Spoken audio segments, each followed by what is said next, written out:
سمجھنے والی ہے تھوڑی سی مشکل، لیکن اگر توجہ کریں گے تو سمجھ میں آئے گی۔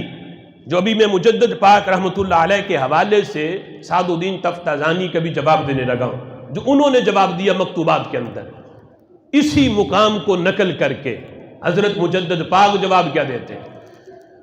مجدد الفسانی رحمۃ اللہ علیہ مکتوبات جلد نمبر 1 میں بڑی تفصیل کے ساتھ علامہ سعد الدین تفتازانی کا جواب دیا، اور جواب دے کے پھر رد کیا اور بتایا حقیقت کیا ہے۔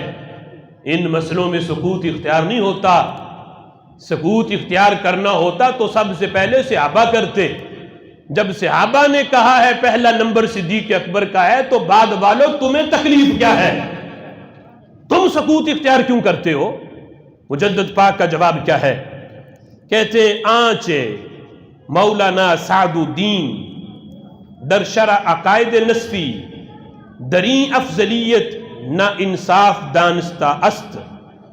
کہنے لگے علامہ سعد الدین تفتازانی نے جو شرع عقائد نصفی کے اندر حضرت صدیق اکبر رضی اللہ تعالی عنہ کی افضلیت والے مسئلے میں یہ کہا نا کہ انصاف یہ ہے کہ سکوت اختیار کیا جائے، کہتے ہیں انصاف یہ ہے کہ سکوت اختیار کیا جائے۔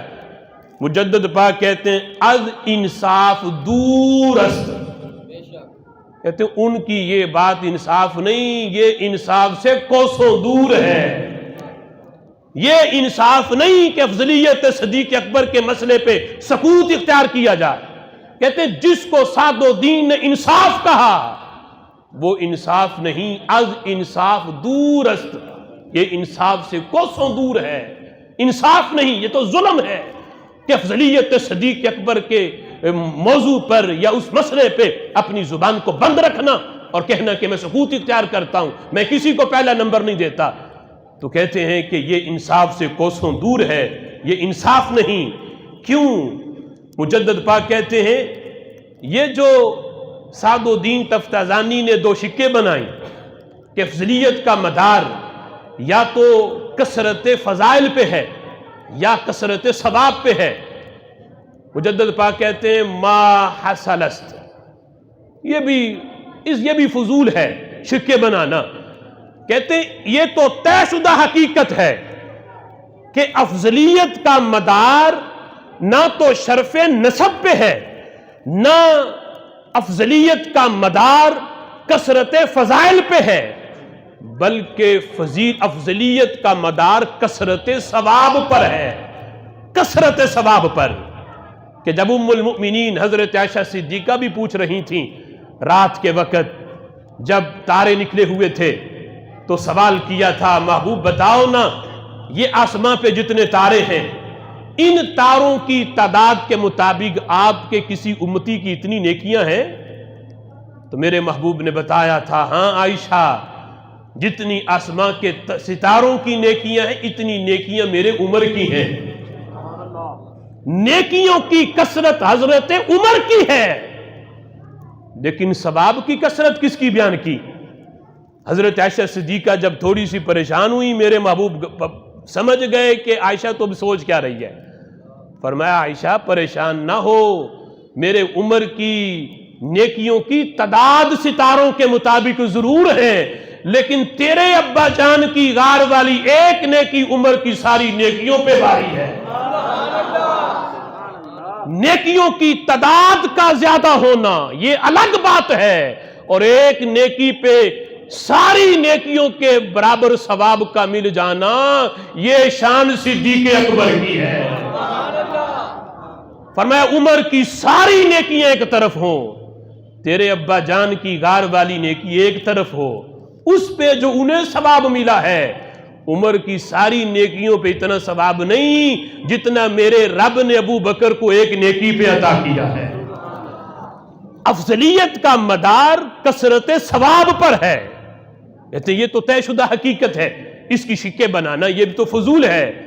اب آگے کہتے ہیں سنو جو اس بات پہ افضلیت مولا علی کے قائل ہوئے مجدد پاک نے ان کی کھچائی بھی کی، کہتے ہیں یہ بات سارے صحابہ جانتے تھے کہ جتنے فضائل حضرت مولا علی کے نبی پاک نے بیان کیے، اور اس کی بھی وجہ تھی، جب کسی نے حضرت مولا علی پہ لوگوں نے اعتراض کیا تو وقت کی ضرورت تھی کہ ان کی اہمیت اور ان کے مقام اور مرتبے کو بیان کیا جائے، تو کہتے ہیں یہ سارے صحابہ جانتے تھے جتنے فضائل رسول اللہ کی زبان سے حضرت مولا علی کے بیان ہوئے، کسی صحابی کے اتنے بیان نہیں ہوئے، لیکن کہتے اس کے باوجود بھی کثرت فضائل حضرت مولا علی کے ہونے کے باوجود بھی انہوں نے افضلیت صدیق اکبر کا قول کیا، تو پتہ چلا ان کے ہاں مدار کثرت فضائل کا نہیں ہے، صحابہ کے ہاں بھی افضلیت کا مدار کثرت ثواب پہ ہے۔ اب اگلا سوال آئے گا کہ افضلیت کا مدار جب کثرت ثواب پہ ہے تو صحابہ کو پتہ کیسے چلا کہ صدیق اکبر کا ثواب زیادہ ہے اور دیگر کا ثواب زیادہ نہیں؟ تو مجدد پاک کہتے ہیں گھبراؤ نہ، جواب میں تمہیں اس کا بھی دے دیتا ہوں۔ فرماتے ہیں اس کا جواب کیا ہے؟ کہتے ہیں یہ عام بندوں کی بات نہیں ہو رہی، افضلیت صدیق اکبر کا قول کیا ہے صحابہ نے، اور صحابہ کون ہیں؟ کہتے ہیں مشاہدان دولت وحی را میسر است، صحابہ وہ ہیں جو وحی الہی کے گواہ ہیں، جن کے سامنے رب کا قرآن اترا، جن کے سامنے وحی الہی کا نزول ہوا، اور وحی الہی کے جو ڈائریکٹ گواہ ہیں وہ صحابہ اکرام علیہم رضوان۔ کہتے ہیں انہیں پتا تھا بصری بقرائن معلوم نمودہ باشد، یا تو انہوں نے صراحتاً حضور سے پوچھ لیا تھا کہ محبوب آپ بتا دیں ثواب کس کا زیادہ ہے، یا تو صراحتاً پوچھا تھا، یا قرائن سے انہوں نے جان لیا تھا تمام صحابہ میں سب سے بڑھ کر رب کے ہاں جس ہستی کا ثواب ہے وہ کوئی اور نہیں، وہ صرف حضرت صدیق اکبر کی ذات گرامی ہے۔ کہتے اگر صحابہ نے حضور سے پوچھا نہ ہوتا تو کبھی بھی افضلیت صدیق اکبر کا قول نہ کرتے۔ ان کا افضلیت صدیق اکبر کا قول کرنا یہ اس بات کی دلیل ہے کہ انہوں نے ایسے نہیں کیا جن کی زبان سے نکلی ہوئی بات دین بنتی ہے، وہ صحابہ ایسے قول نہیں کر رہے تھے، وہ افضلیت صدیق اکبر کا قول بھی رسول اللہ سے پوچھ کے کر رہے تھے۔